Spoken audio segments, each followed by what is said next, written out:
So I typically do not gravitate toward owning and wearing Pilot or Flieger watches. I absolutely love them. Don't get me wrong.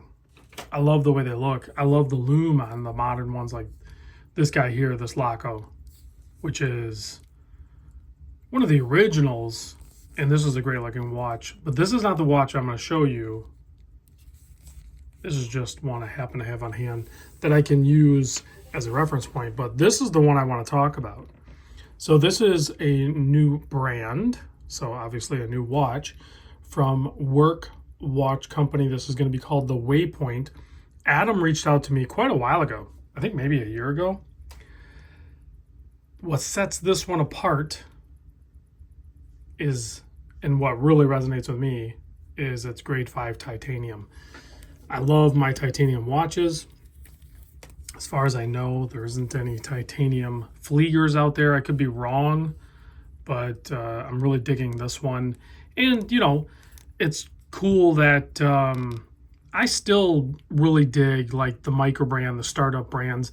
And in fact, this one's going to be a Kickstarter. And I know that's instantly, you know, a turnoff for a lot of people. But in my experience, if you do your homework, you know, watch videos like this or check forums and stuff like that, you can get some really cool watches via the Kickstarter platform. And I think that's where this one's going to land.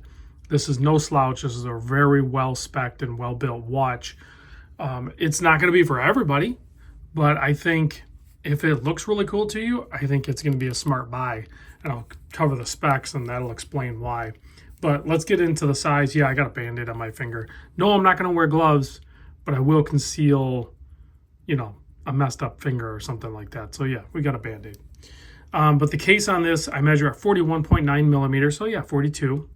The lug to lug, I measure at 49 millimeter. The thickness with the flat sapphire crystal up top with AR coating is only 10.4 millimeter thick. 20 millimeter lug opening.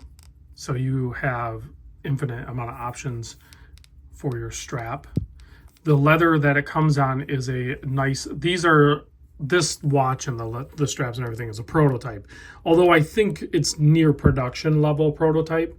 So I think they're almost there. But Adam did say that the leather strap is going to change, I think, the material a little bit and definitely the colors. But looking at these, I'm assuming he's not going to take a step backwards, and these are already really good. So I think whatever strap ends up on the watch is going to be very good. And then you have this massive 9 millimeter crown. I think that's a good choice. I do like a more traditional crown like that as well, but I think in titanium, I don't know, with the lightweight, it doesn't bug me anything. I really like this crown. It's a little more ornate, a little more bold. I just really like it. It's grade 5 titanium as well, so it's a little bit more of a premium scratch resistant type alloy. And then you have that nice case back with some details on the back. This is going to be called the model PT21042, and that's kind of like how the old Fliegers, you know, they used to put their FL number on the side. Well, they just kind of did the same thing. It's just, you know, with their brand and their modern architecture and materials. So it's also on the side. I like that. I actually like that. I like the way the back is done. So there's a respectful homage or nod to the history of the style of watch, but done with modern materials and a little bit of, you know, tweaking with the design and overall look, you know, because, you know, there's two main dial styles. There's the Type A and the Type B. So you have options there. I'm not sure if he's going to offer options with that. I didn't see mention of that. But one of the cool things about this, beyond the fact that it's grade 5 titanium and it's a, you know, one-man show, which I really respect the hustle on that too. Adam's got a day job and he stays very busy, and this is like a passionate side project. But the movement inside, this is the Sellita SW210, which is a manual wind Swiss movement, and it is a very cool looking movement. We don't get to see it, but if you're so bold to potentially compromise the 100-meter water resist, you could unscrew that case back and look at it. I don't know why you would, but it's still a really cool movement. So if we hold these two next to each other, you can see some similarities as well as some stark differences, but you can definitely tell they're both like Flieger style watches. I don't think I like one more than the other. I think it might be clear for some people, but I definitely like Adam's designed watch.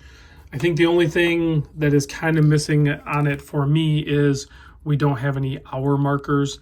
Rather, we just have the minute markers going around the dial, whereas on this type dial, you have the hour markers in the inner circle, which is where the hour hand hits. So it just makes a quick reference. But I can still tell time. It's not a deal breaker. I'm not asking Adam to like change it. I think it looks great. I'm just saying some people might like to have those extra numbers on there.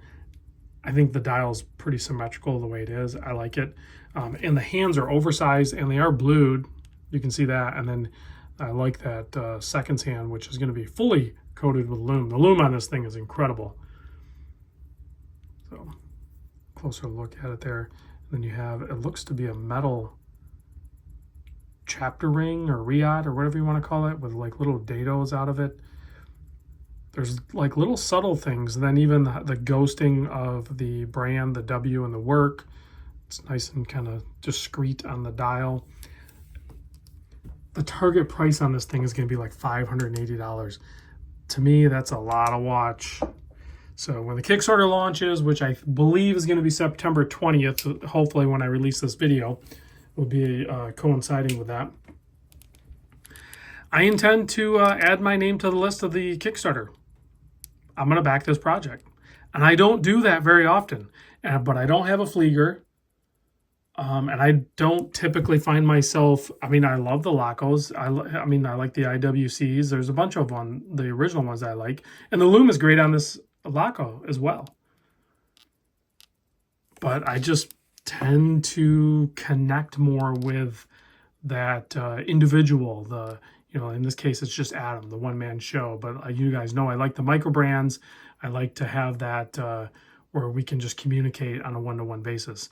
I'm not going to get that with Laco. You definitely can get that with the authorized dealer that sells the brand, but it's kind of cool to have that direct line of communication.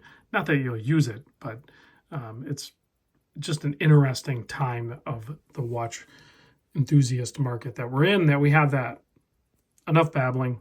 I'll see you guys on the next vid.